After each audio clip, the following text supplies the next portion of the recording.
Texas, the whole team, and thank you, Safety and Center, for having us. My name is Logan Davidson. I'm the Executive Director of Texans for Greater Mental Health. We're a nonprofit advocacy, education, and engagement organization advancing psychedelic medicine here in Texas. We get to work with great people like Dr. Lynnette Averill from the Baylor College of Medicine and Dr. Fonzo from the Charmaine and Gordon McGill Center for Psychedelic Research and Therapy at Dell Medical School, University of Texas at Austin. A little bit of practice on that one. In addition to that, I'm the Legislative Director for Veterans Exploring Treatment Solutions, also known as VETS, where I work on these issues doing state advocacy across the United States. I'd now like to turn it over to each of our panelists to introduce themselves and give a little bit of background on their work. First, I'll go to Dr. Lynnette Averill. Hi everyone, it's certainly a delight to be here. Thank you to Logan and Texans for Greater Mental Health and Society for hosting this event. It's always fun to come together and chat about psychedelics and science and policy and all these things. So many things I could say, but to keep it somewhat brief, I will just say, and I've been interested in this work most of my entire life. My father and my uncle both served in Vietnam. My uncle died in country, and my father died by suicide when I was 3 years old. I have no memory of him whatsoever, but just grew up very aware of the effects of stress and trauma on the individual who experiences those themselves, as well as the significant effects on family, friends, community members at large. And so I was very interested in better understanding what those effects are, and importantly, better understanding how do we treat those effects? How do we help people who have had these experiences to sort of find their way back home, if you will, and ultimately how do we keep people alive? And not simply alive, tolerating existence, but alive, actually leading lives that they want to be living. So in parallel to that curiosity, my mother was also very open, honest, transparent about some of her experiences and my parents' experiences with psychedelic medicine, and I am absolutely self-proclaimed nerd, relatively young, was sort of struck at the difference in context of those stories. Those stories were not about getting high, they were not about having fun, they were not about escapism really, but they were about healing and about connection and meaning making. And I just sort of remember being struck that that's so interesting that there are these things that exist that seem to have been valuable that we aren't using, and why aren't we using them? So then flash forward, that's really what I pursued in my career, is better understanding all of those things. And have a PhD in psychology, have a lot of training in neuroscience, and really have explored both, again, understanding what stress and trauma-related mental health concerns are and how do we treat those, and specifically how do we treat those with novel, rapid-acting interventions like psychedelic medicine specifically.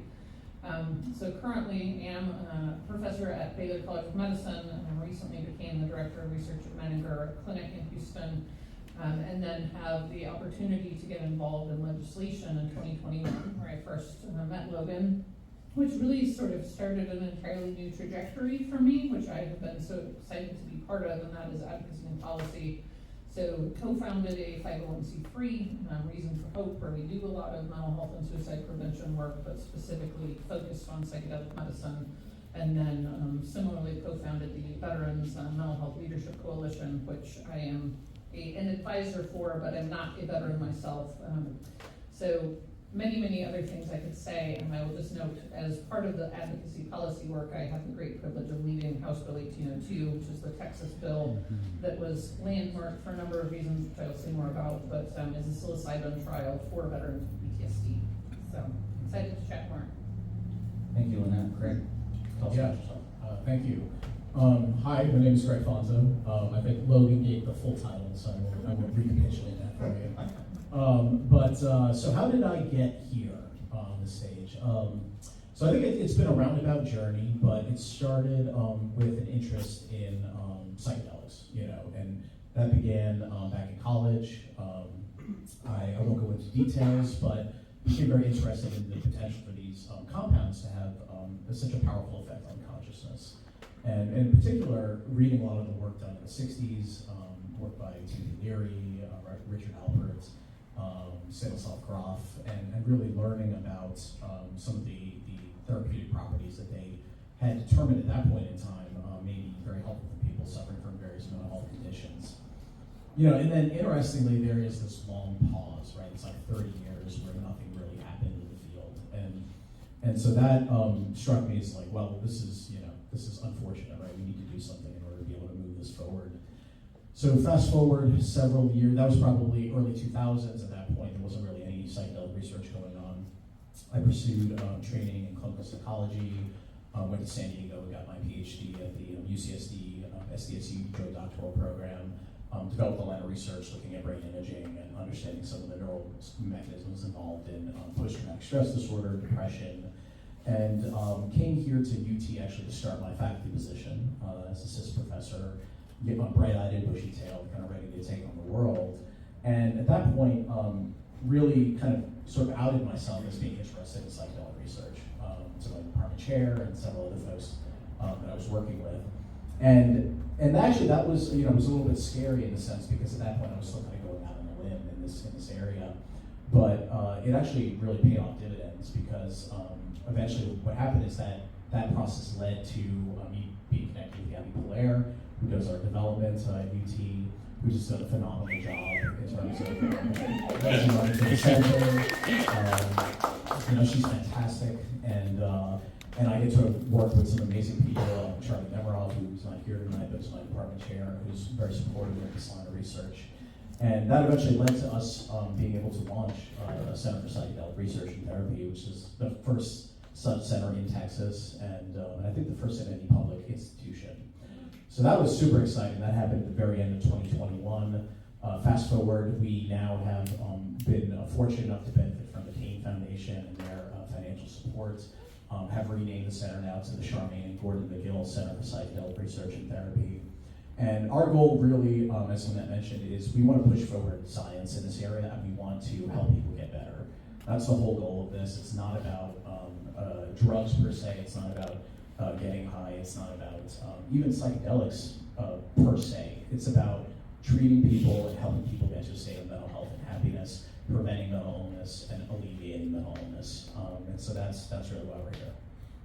Thanks so much, Greg. And you're joining us recently from the Joe Rogan experience, but some might say that Joe Rogan got the Brian Hubbard experience. Brian, will you tell us a little bit about yourself?